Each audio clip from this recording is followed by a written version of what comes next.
Memory है वो memory ऐसी है कि आप जिंदगी भर अगर 24 घंटे भी पढ़ेंगे तो मेमोरी नहीं भरेगी।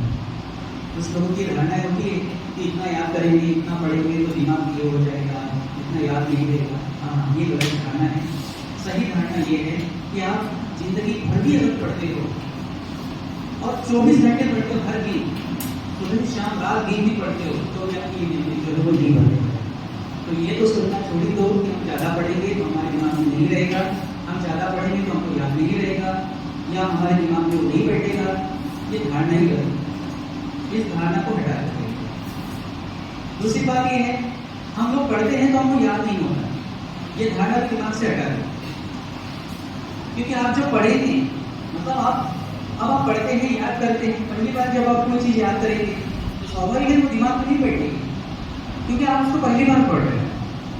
फिर वही चीज़ दूसरी बार पढ़ते हो तो कुछ तक दिमाग में, फिर आप वही चीज़ तीसरी बार पढ़ते हो तो बहुत ज़्यादा दिमाग में जाता है, फिर चौथी बार पढ़ते हो तो बहुत इतना दिमाग में चला जाता है कि आपको वो याद हो जाता है। इसीलिए समय समय पर अलग अलग परीक्षाओं का आयोजन होता है, मासिक टेस्ट, त्रैमासिक, अर्धवार्षिक, त्रिवार्षिक। उसका समय समय पर आयोजन होता है। यह आयोजन का उद्देश्य क्या है? इस आयोजन का उद्देश्य ये भी है कि आप लोग रिवीजन करें, इसीलिए ये समय समय पर परीक्षाएं होती हैं। तो ये बात भी दिमाग से निकाल दो कि हम पढ़ते हैं तो कोई याद नहीं होता, ऐसा बिल्कुल नहीं। आप पढ़ेंगे तो याद होगा। बस बात आती है, जैसे आपकी कॉपी में पहला प्रश्न है, बहुत सारे बच्चे ऐसे होंगे जिसको पहला प्रश्न याद होगा। उसके पीछे क्या कारण है? जब भी आप कॉपी करते हो तो पहला प्रश्न दिखता है, उस पर आप नजर मारते हो, फिर आगे पढ़ने बैठ जाते हो। उससे क्या होता है? आपको पहला प्रश्न दिमाग में बैठता है। आप याद भी नहीं करते होगी, लेकिन फिर भी वो पहला प्रश्न जो है वो आपके दिमाग में बैठ जाता है, छप जाता है। ये बात तो एक तो हो गया आपका बायोलॉजी, जिसके साथ क्या क्या रहेगा? फिजिक्स रहेगा, केमिस्ट्री रहेगा, केजी रहेगा और इंग्लिश रहेगा। ये हो गया हिस्ट्री। अब बायोलॉजी लेने के बाद आपकी संभावनाएं क्या क्या है? तो बायोलॉजी लेने के बाद सबसे बढ़िया संभावना जो है, आप एक अच्छे डॉक्टर बन सकते हैं। आप एक अच्छे डॉक्टर बन सकते हैं, लेकिन डॉक्टर बनने के लिए कक्षा 10वीं के बाद से ही आपको एक तैयारी करना होता है टेस्ट की, जिसका नाम है NEET and double ET, national entrance eligibility test. वो एग्जाम आपको क्वालिफाई करना होता है। 720 नंबर का पेपर होता है, हर प्रश्न 4 नंबर का होता है, समय बहुत लिमिटेड होता है। आपको लगभग 1 मिनट या उसके अंदर ही प्रश्न को सॉल्व करना होता है। तो आपको नीट की तैयारी करना होता है कक्षा 10वीं के बाद, और उसके लिए आपको प्रॉपर तैयारी की आवश्यकता पड़ती है। या ये कहिए कि आपकी किताब में जो हर लाइन है, उस हर लाइन का आपको अध्ययन करना होता है, हर लाइन को पढ़ना होता है, हर लाइन का अध्ययन आपको करना होता है, हर बात ध्यान रखना होता है। और ये नहीं चलता है कि ये थोड़ा सा पढ़ लिया, बाद में पढ़ लिया, अगली पढ़ते देख लेंगे, बाद में जैसे अभी आप करते हो वैसे नहीं चलती। उसमें बिल्कुल भी लापरवाही नहीं चलती, क्योंकि आप बनने जा रहे हो एक अच्छे डॉक्टर, और डॉक्टर का काम आसान नहीं होता। जैसे शिक्षक का काम आसान नहीं है, बड़ा ही चुनौतीपूर्ण कार्य है। हर शिक्षक आपकी कक्षा में आता है और आने के बाद अपनी पूरी शिद्दत के साथ, पूरी ईमानदारी के साथ वो कक्षा में आपको अध्यापन करवाता है, आपके पीछे लगा रहता है, आपकी परेशानियों को समझता है।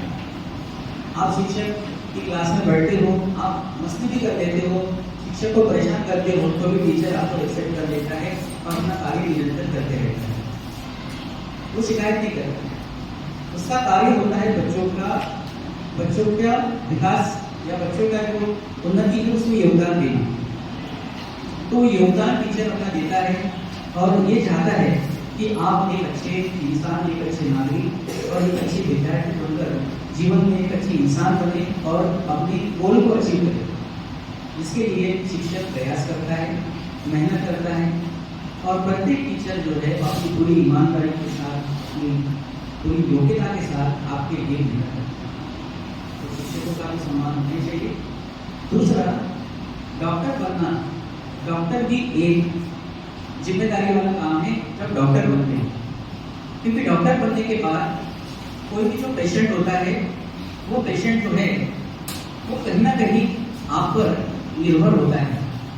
और एक तरह से डॉक्टर को भगवान का दर्जा भी दिया गया है, इसीलिए क्योंकि जब हम हार जाते हैं, परेशान हो जाते हैं या बीमारी से ग्रस्त रहते हैं, तब कहीं ना कहीं डॉक्टर ही हमारा सहारा होता है, जिसके पास हम जाकर हमारी परेशानी को शेयर करते हैं। और आपने देखा होगा डॉक्टर जो होता है वो बड़े ध्यान से आपकी परेशानी को सुनता है।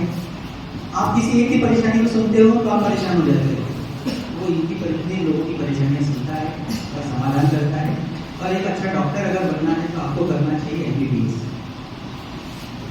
एमबीबीएस आप करते हैं, उसके अलावा और भी होता है, लेकिन सबसे बढ़िया होता है एमबीबीएस। उसके अलावा होता है बीएएमएस, उसके अलावा होता है बीएचएमएस। ठीक है, एमबीबीएस जो होता है वो एलोपैथिक होता है, जो मेडिकल में दवाइयाँ लिखती है। बीएएमएस जो होता है वो आयुर्वेदिक होता है, आयुर्वेद का ज्ञाता होता है वो। और एक होता है बीएचएमएस जो होम्योपैथिक दवाइयाँ बनाता है, मतलब जो उसका इलाज करता है होम्योपैथिक तरीके से। तो एक अच्छा ऑप्शन है बायोलॉजी में। बायोलॉजी अगर आप देते हैं तो एक अच्छा कैरियर आपका बन सकता है, और वो आपका बायो लेने पर ही पॉसिबल हो पाता है, जिसमें आपको नीट की तैयारी करना होगा। तो अगर आप इस दिशा में आगे बढ़ना चाहते हो तो आपको अभी से उस तैयारी की ओर लगना पड़ेगा। अगर आपको डॉक्टर बनना है तो ये नहीं करेगा कि सर मुझे डॉक्टर बनना है, मैं 12वीं की बात करूँगा, 12वीं के बाद कुछ नहीं हो सकता। जो कुछ भी करना है वो अभी से करना है। और अगर आपके अंदर मेहनत करने की प्रवृत्ति ज़्यादा है, बहुत अच्छी है, तो ये आप डॉक्टर बनने का सोचिए, और नहीं तो समय वेस्ट करने के लिए फायदा नहीं। तो एक ऑप्शन है आपके पास डॉक्टर बनने का। जिसको बनना है उसको अभी से मेहनत करना चाहिए।